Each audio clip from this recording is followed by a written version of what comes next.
Hey guys, happy Independence Day 2020. You know, last election cycle, I challenged you to answer the questions, what does freedom mean to you? What does liberty mean to you? And what does our constitutional republic mean to you? Well, here we are, and we're being challenged more than ever to answer those questions. You know, the best part of this is that we live in Massachusetts, the cradle of liberty and freedom. And luckily for us, our forefathers gave us the directions in how not to only create that environment, but how to maintain our freedoms and liberties. How did they do that?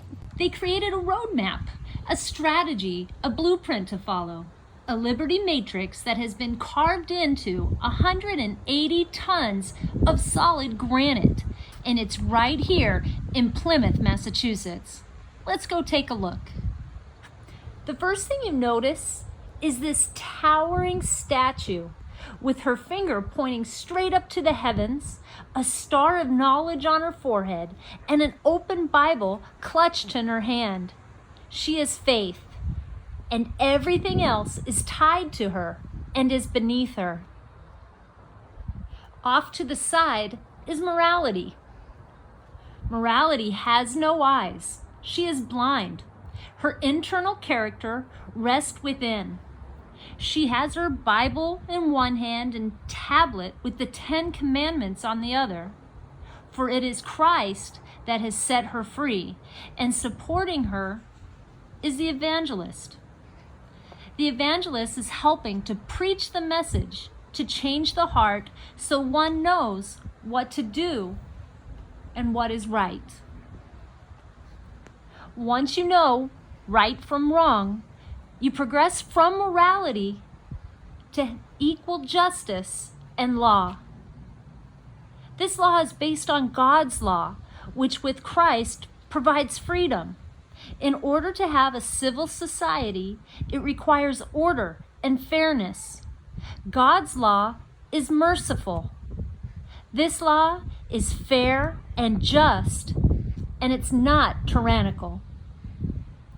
Once everything's in place for a free and just society, you need to maintain this. So you need to teach the youth and educate future generations in the process.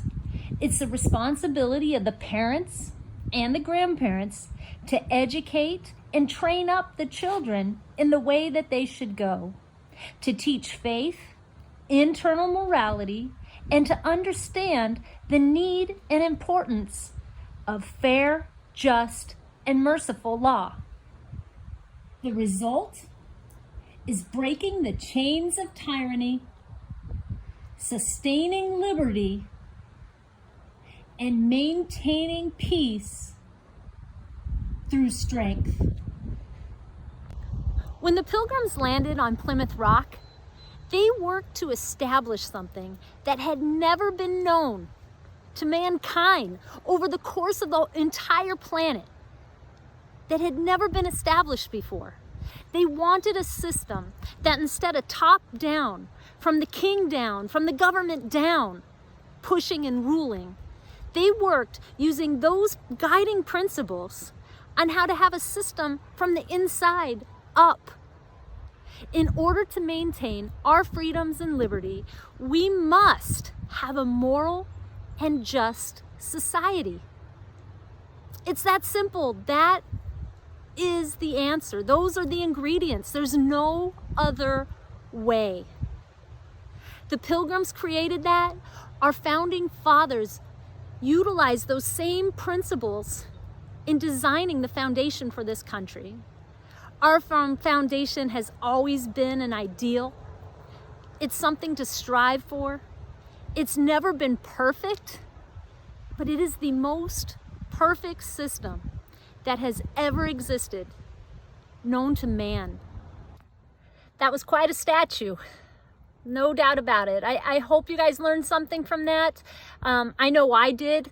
I hope if ever you're in Plymouth, you have a chance to come by and see this. It's absolutely phenomenal. Happy 4th of July. Happy Independence Day.